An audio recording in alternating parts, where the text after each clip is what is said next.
Hello my dear students, आज हम सीखने वाले हैं living words. It is the most important topic and it is the very first topic of 11th standard. ये जो topic है बहुत इजीली टॉपिक है जो अपने को वो लिविंग वर्ड के बारे में बताता है। लिविंग वर्ड्स जो वो चीज़ें होती है जिनमें जान होती है, basically non living and living ये दो डिस्टिंग्विश होते हैं। तो हम 11th स्टैंडर्ड में अभी लिविंग वर्ड पढ़ने वाले हैं। उन सब दोस्तों का मैं अभी स्वागत करता हूँ अभी 11th स्टैंडर्ड में, क्योंकि अभी वो आ चुके हैं, उनके लिए सब कुछ नया है, साइंस नया है। उसके बाद साइंस सब्जेक्ट के डिवीजन गिरे हुए हैं, तो उसके वजह से ये टॉपिक आपको रिलेवेंट रहेगा। Given by me Aniket Kamble. So biology, so it is a basic topic. It is a what is meaning by biology. तो आप अगर 12th स्टैंडर्ड में आए हो, आने के बाद आपके हाथ में एक बड़ा सा बुक दिया गया है जिसका नाम बायोलॉजी है।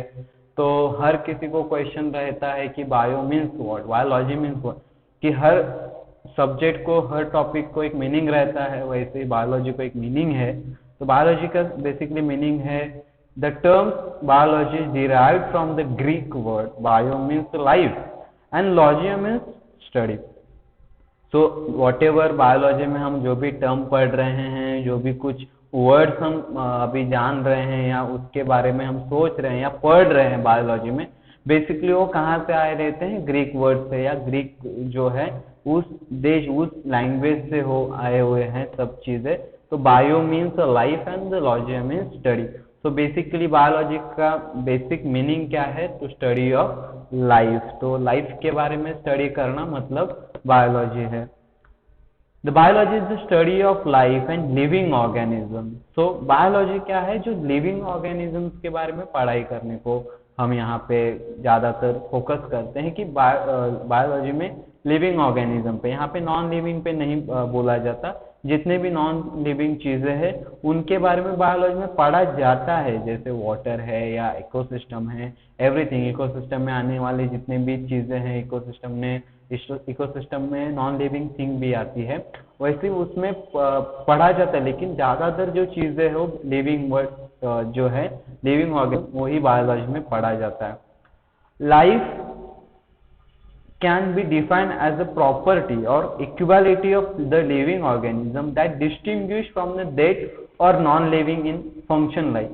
तो लाइफ क्या डिस्टिंग्विश करता है कि जो नॉन लिविंग और लिविंग बीइंग के बीच में जो कुछ चीजें आती है, जो लिविंग और नॉन लिविंग उनको डिस्टिंग्विश कैसे करते हैं, उनका एक अलग जरिया, मतलब एक है नॉन लिविंग है, लिविंग है, उन्हें हम डिस्टिंग्विश कैसे करते हैं, उनका हम विलगीकरण कैसे करते हैं, उनको हम बांटते कैसे कि ये बाबा चीजें लिविंग है और ये नॉन लिविंग है। तो उनका एक फंक्शन होता है, फंक्शन के बेसिस पर हम उन्हें क्या करते हैं? डिस्टिंग्विश करते हैं। तो फर्स्ट है ग्रोथ, सेकेंड है मेटाबॉलिज्म, थर्ड है response to stimuli and the reproduction. तो ये चार चीजें हैं जिनको हम डिस्टिंग्विश करते हैं लिविंग और नॉन लिविंग थिंग के बेसिस पे। तो अगर ये चार चीजें हमें दिखती है एक आध चीज में तो वो लिविंग है, अगर नहीं दिखती तो वो नॉन लिविंग है। तो बेसिकली जो चीजें हमें हर लिविंग ऑर्गेनिज्म में दिखाई देती है, तो ये चार चीजें मेन है। एक growth, metabolism, response to stimuli and the reproduction. नहीं, कैरेक्टरिस्टिक्स ऑफ लिविंग थिंग। तो कैरेक्टरिस्टिक्स क्या है लिविंग थिंग्स के? तो फर्स्ट है growth, reproduction, metabolism and the response to stimuli. तो ग्रोथ क्या है? बेसिकली ग्रोथ वो चीज है जो मास बढ़ता जाता है। रिप्रोडक्शन है कि हम एक का ऑफस्प्रिंग बनाते हैं। मेटाबॉलिज्म तो हर अपने बॉडी में या प्लांट में जो भी चीजें चलती रहती है उसको मेटाबॉलिज्म बोलते हैं। रिस्पॉन्स टू स्टिमुलाई, तो रिस्पॉन्स टू स्टिमुलाई क्या है कि एक आध चीज को रिस्पॉन्स देना। अगर हमारा हाथ आग के पास जा रहा है और हम जैसे उसको पीछे ले लेते हैं, उसको हम क्या कर रहे हैं? रिस्पॉन्स कर रहे हैं। उसको क्या बोलते हैं? Response to stimuli. देन हम उसके बारे में भी, हम ग्रोथ के बारे में पूरा डिटेल पढ़ेंगे, उसके बारे में मेटाबॉलिज्म के बारे में डिटेल में पढ़ेंगे, रिप्रोडक्शन के बारे में पढ़ेंगे और रिस्पॉन्स टू स्टिमुलाई के बारे में पढ़ेंगे। तो ग्रोथ क्या है? Growth is an important characteristic feature of living being. तो ग्रोथ एक ऐसी चीज है जो लिविंग बीइंग का मेन कैरेक्टरिस्टिक है। अगर ग्रोथ हर चीज में हो रही है तो वही लिविंग वर्ड है, तो लिविंग थिंग है, वो लिविंग ऑर्गेनिज्म है अगर वो ग्रोथ शो कर रही है। तो पत्थर, अगर आप पत्थर ले लेते हैं, पत्थर 100 साल के बाद देखो, 200 साल के बाद देखो, 300 साल के बाद देखो, वैसा ही रहेगा। लेकिन जो कुछ लिविंग थिंग है, जो लिविंग बीइंग है, वो क्या करेंगे, लिविंग बीइंग में क्या करेंगे, तो लिविंग बीइंग ग्रोथ दिखाती है simultaneously. They increase in mass and number, तो ग्रोथ क्या करता है, इंक्रीज करता है। मास एंड नंबर में क्या होता है, इंक्रीज होता है। Non living objects also grow in mass by accumulation of material on inter surface. जो नॉन लिविंग थिंग है वो भी क्या करते हैं, ग्रो शो करते हैं, लेकिन उनके मास के ऊपर जो मटेरियल है उसके ऊपर एक एक्यूमुलेशन हो जाता है, एक मटेरियल तैयार होता है। और वो मटेरियल तैयार होने के बाद जो चीज बढ़ता, मतलब अगर हम पत्थर रखेंगे, उस पत्थर पे धूल मिट्टी आके अगर उसकी ग्रोथ बढ़ती है तो वो लिविंग बीइंग नहीं है, तो वो लिविंग थिंग नहीं है, वो उसके सरफेस पे क्या तैयार हुआ है, मटेरियल तैयार हुआ है। तो यही इसका मीनिंग है। तो किसी भी चीज पर अगर कुछ आके लग जाता है और वो ग्रो करता है तो वो लिविंग थिंग नहीं है। Growth is an living being takes place due to internal process. तो ग्रोथ क्या है, एग्जाम्पल सेल डिवीजन। तो ग्रोथ क्या है, इंटरनल प्रोसेस है, इंटरनल प्रोसेस ग्रोथ होती है। तो इंटरनल प्रोसेस मतलब ही क्या, तो cell division. Plant shows continuous growth throughout the lifespan while animals show growth up to certain age। इसका मतलब क्या है कि प्लांट हर वक्त, मतलब प्लांट अगर हम एक बार लगाते हैं तो वो कंटिन्यूअसली ग्रोथ करता है थ्रू आउट द ईयर, वो क्या करता है, ग्रो करता है। लेकिन अपना कैसा एक ईयर होने के बाद हर एनिमल का, हर ह्यूमन बीइंग का एक एज, सर्टन एज में जाने के बाद, एक 22 एज या 23 एज के जाने के बाद उसकी सर्टन हाइट नहीं बढ़ती, उसके अंदर का मेटाबॉलिज्म चालू रहता है लेकिन हाइट नहीं बढ़ती। लेकिन प्लांट्स की हाइट कंटिन्यूअसली रहती है। तो वो चीज क्या है, plant shows continuous growth throughout the life span while animals show grow up to a certain age. तो एनिमल्स क्या करते हैं, सर्टन एज तक एक अपना ग्रोथ दिखा देते हैं। Then coming to the reproduction, तो रिप्रोडक्शन क्या है, then all living being produce their offspring by the process of the reproduction. तो जितने भी लिविंग बीइंग है या लिविंग थिंग्स है वो क्या करते हैं, अपने जैसा ही दिखने वाला एक ऑफस्प्रिंग तैयार करते हैं, जिस प्रोसेस को हम क्या बोलते हैं, रिप्रोडक्शन। री मतलब रिप्रोडक्शन, वैसे के वैसा तैयार, reproduction. Reproduction is an important process for continuous the lineage of the species। तो reproduction क्या है, important process of continuous है, जो species को क्या करता है, बढ़ाते जाता है। Reproduction there are two types, one sexual reproduction and asexual reproduction। Fungi reproduce by asexual spores. जो फंजा है वो असेक्सुअली क्या करता है, स्पोर्स प्रोड्यूस करता है और उसका रिप्रोडक्शन होता है। Yeast and hydra by budding. तो ईस्ट है और हाइड्रा है, क्या किससे रिप्रोडक्शन होते हैं, बर्डिंग से होते हैं। Planaria by regeneration. जो प्लानेरिया है इट इज एनिमल जो प्लैटीहेल्मिन्थस में आता है, उसको अगर हम दोनों बीच में कट करेंगे और अगर जो सर वाला भाग, जो सर वाला पैसेज है वो नीचे का पैसेज तैयार करता है, ऊपर का जो पूंछ का जो है वो ऊपर सर की तरफ क्या करता है, रीजनरेशन करता है। तो उसके तरह से प्लानेरिया बाय रीजनरेशन करता है। Unicellular organism like bacteria. तो बैक्टीरिया यूनिसेल्युलर होता है। Unicellular amoeba reproduction is synonymous with the growth increase in the number of cells. तो ये जो यूनिसेल्युलर है वो क्या करते हैं, सिम्नोमियस ग्रोथ दिखाते हैं, increase in number of cells. तो नंबर ऑफ सेल्स को क्या करते हैं, बढ़ाते बढ़ाते जाते हैं और उनका रिप्रोडक्शन होता है। Then coming to the metabolism, so metabolism, all living organisms are made up of a chemical belonging to various classes, size and the function। All living organisms are made up of the chemical belonging to various classes, sizes and the function। तो हर living organism में chemical से ही हर metabolism क्या करता है, grow करता है, metabolism चलता है। The sum total of all chemical reactions occurring in the body is metabolism. So whatever the chemical reaction happened in our body is called as a metabolism. जो भी चीजें अपने अंदर हो रही है, जो भी हम खाना खा रहे हैं, खाना खाने में डाइजेस्ट होता है, डाइजेस्ट के बाद जब इजेक्ट होता है, तो वो सब जो चीजें हैं उस किसमें आ रही है, मेटाबॉलिज्म में आ रही है. So metabolism are divided into two types, anabolism and the catabolism. So what is the meaning by anabolism? To make a molecule, and catabolism is to break the molecule. No non-living object exhibit metabolism. जो non-living organisms है वो metabolism show नहीं करते हैं. Response to external stimuli. So what is the meaning by response to external stimuli? Living being responds to their surrounding or environment. जो भी living organism है वो अपने आजू बाजू के सराउंडिंग को या इन्वायरमेंट को रिस्पॉन्स देते हैं. अगर रात को अगर कोई पेड़ का पत्ता देखोगे तो वो सिकुड़ जाता है. जैसे सूरज सुबह सुबह आता है, सुबह सुबह सूरज आने के बाद वैसे वो पत्तियां क्या करती हैं, सूरज की तरफ अपना मुंह करती है, अपना वो उसके तरफ बढ़ती जाती है. तो वो क्या करता है, रिस्पॉन्स करता है सन को, कि सनलाइट को रिस्पॉन्स करता है. वैसे ही हम भी अगर हम अपना हाथ या आग की तरफ लेके जाए या कहीं पे लेके जाए तो हम झट से क्या करते हैं, उसको पीछे ले लेते हैं, या उसको बोलेंगे हम रिस्पॉन्स कर रहे हैं, उस चीज को हम रिस्पॉन्स कर रहे हैं, तो उसको क्या बोलते हैं, response to external stimuli. Response to the environment stimuli could be physical, chemical और बायोलॉजिकल. तो जो इन्वायरमेंट को हम स्टिमुलाई कर रहे हो फिजिकल हो सकता है, केमिकल हो सकता है या बायोलॉजिकली हो सकता है. Plants response to external factor like light, water and the temperature.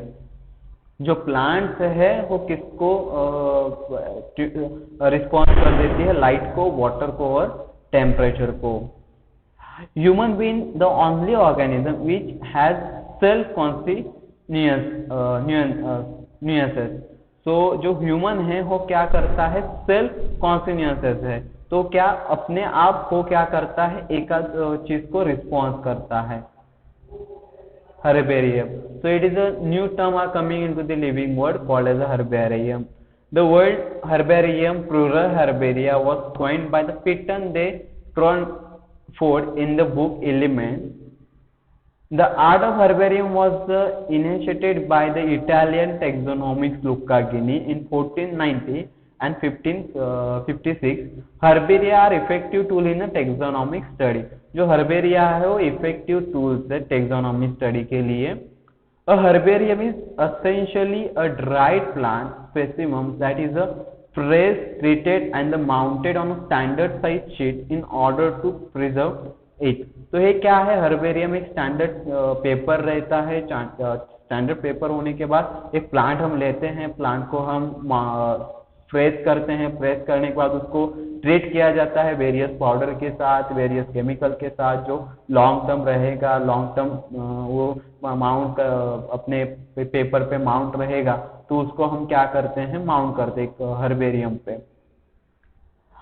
Date, place of collection along with the details, classification and the highlighting which it is ecological peculiarities, character of the plants are the recorded on the same sheet.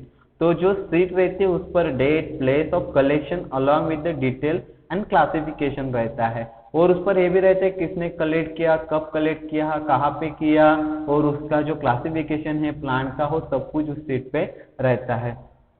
Local name and the name of the collector may be added if this information is given at the lower right corner of the sheet and it is called as a label. तो जो standard sheet रहता है जिस पर हम mount वगैरह करते हैं उसके साइड पे ही, उसके बाजू में ही एक लेबल रहता है जिस लेबल पे नाम वगैरह होता है, जो कलेक्टर का वगैरह नाम होता है, जिसको हम लेबल बोलते हैं.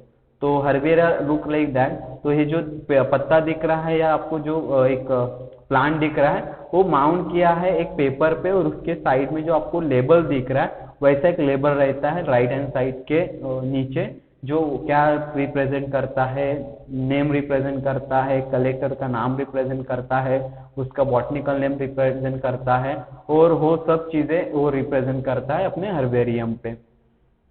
Then botanical garden. Botanical gardens are the place where plants of different varieties collected from the different part of the world are grown in a scientific and a systematic in a vivo manner. तो क्या है, in botanical garden are the place where plants are different varieties. तो botanical garden में क्या रहता है कि where different different kind के प्लांट्स रहते हैं जो ग्रो किए जाते हैं एंड वो अपने इन वो मैनर मतलब जो कुछ अपने यहाँ के प्लांट्स है उनको क्या किया जाता है, ग्रो किया जाता है और उनको एक प्रॉपर प्रोटेक्शन दिया जाता है, प्रॉपर उनकी केयरिंग की जाती है और उनका एक जो अगर स्पेसीज अगर कोई प्लांट की खत्म होने को आई है तो उसको एक प्रिजर्व करके या उसको प्रोटेक्ट किया जाता है इन यो manner. Plants are labeled, the label board shows scientific as well as common name of the plant। तो प्लांट को एक लेबल किया जाता है कि वो भाई साइंटिफिक नेम है, इसका लोकल नेम भी रिप्रेजेंट किया जाता है। तो ये बॉटनिकल गार्डन ऐसे रहते हैं। Then zoological park generally known as a zoo is a place to interest of a common man. Zoological park, generally known as a zoo, is a place of interested for common man। तो zoological park क्या है कि यहाँ पे कोई भी आ जा सकता है, कॉमन मैन भी आ जा सकता है। In zoology, zoo, wild animal are kept in captivity. They are the protected and care in the taken to provide a condition similar to their natural habitat। तो एक सितु, इन situ and ex situ, what is the meaning by in situ? अपने यहाँ के ही अगर मुंबई के या किधर एक प्लेस के अगर एनिमल रहेंगे तो उन्हें इन सितु बोला जाता है। अगर के जैसे पेंगुइन मुंबई में आ गए हैं तो उन्हें हम एक सितु बोलेंगे। तो एक सितु के जो भी एनिमल्स है, जो बाहर के एनिमल है, उन्हें लाया जाता है एक जूलॉजिकल पार्क में और उनको प्रोटेक्ट किया जाता है, जिसको हम एक सितु बोलते हैं। उनको वो सारी चीजें, उनका जो हैबिटेट रहता है, हैबिटेट मतलब उनको लगने वाले आजू बाजू के जैसा इन्वायरमेंट चाहिए वैसा इन्वायरमेंट उनके लिए तैयार किया जाता है, उसको हम एक सितु बोलते हैं। In a zoo a naturalist can study food habitat and behaviour of animal. तो यहाँ पे जूलॉजी जो रहते हैं, नेचुरलिस्ट जो रहते हैं, वो यहाँ पे आके क्या कर सकते हैं, एनिमल के बारे में स्टडी कर सकते हैं, उनका बिहेवियर स्टडी वगैरह कर सकते हैं। तो यह एक जूलॉजिकल पार्क है। Then coming to the museum. Museum are the place where the collection of a preserved plant and animal specimen are kept। तो म्यूजियम में क्या किया जाता है, जो प्रिजर्व्ड एनिमल है या प्लांट्स है जिनको क्या किया जाता है, केप किया जाता है। हर्बेरियम जो है वो ड्राइड प्रिजर्वेशन है और जो एनिमल या प्लांट्स हम अगर म्यूजियम में रखते हैं वो क्या है, वेट प्रिजर्वेशन है, जिसको हम फॉर्मलिन में रखते हैं। बेसिकली हर्बेरियम भी म्यूजियम में होता है, लेकिन म्यूजियम में ज्यादातर करके प्रिजर्व्ड एनिमल या प्लांट्स रखे जाते हैं। प्लांट एंड एनिमल स्पेसिमेन में भी प्रिजर्व्ड इन फॉर्मलिन। तो वो किस में प्रिजर्व किए जाते हैं, फॉर्मलिन में प्रिजर्व किए जाते हैं। In transparent jar, transparent jar क्यों रहता है, क्योंकि हम उसको देख सकते हैं, इसके वजह से वो ट्रांसपेरेंट जार में इन फॉर्मलिन में रहता है। तो फॉर्मलिन का फॉर्मूला 10% to 40% फॉर्मल्डिहाइड में वो क्या किया जाता है, बनाया जाता है और उनको केप किया जाता है। This specimen is known as a taxidermy. तो उस स्पेसिस को क्या बोलते हैं, टैक्सीडर्मी बोला जाता है। Specimen in dried form are also kept in museum. तो जो ड्राइड फॉर्म में रहते हैं, जैसे कि अगर एक आध डायनासोर का जो स्केलेटन है वो भी हम उसके जू में, म्यूजियम में रख सकते हैं, जो ड्राइड फॉर्म में रहता है, या हर्बेरियम है वो भी हम उसको म्यूजियम में रख सकते हैं। Thus biological museums in educational institute are refers hubs of biodiversity studies। तो जो म्यूजियम्स वगैरह होते हैं स्टूडेंट लोगों के लिए, टीचर लोगों के लिए और बायोलॉजी के रिगार्डिंग जो इतने भी लोग हैं उनके लिए बहुत ही एक हब बनाता है, जैसे बायोडाइवर्सिटी के स्टडी के लिए, क्योंकि वहाँ पे बहुत सारी चीजें अपने को देखने को मिलती हैं। It is some example of biodiversity museum. Then biodiversity park. It is an ecological assemblage of a species that form a self-sustaining communities on a degraded, bare, landscape example let Uttaram Patil biodiversity park, Goreghar, Mahabaleshwar. तो है एक ecological park है जो biodiversity park है, इसके बारे में आपको ज़्यादा नहीं पूछा जाएगा। This park is a best model for the conversation of natural heritage in urban landscape. तो अर्बन लैंडस्केप में है बहुत सारा अच्छा है पार्क है, बायोडायवर्सिटी पार्क, जो हर चीज़ों को बायोडायवर्सिटी को एक्सप्लेन करता है। It is a biological park in Hyderabad. Then key is a taxonomical aid used to classification of the plants and animals.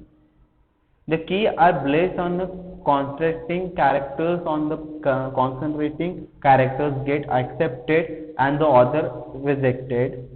The statement in the key is called as a lead. Normally keys are analytical in nature. And thank you for listening this lecture.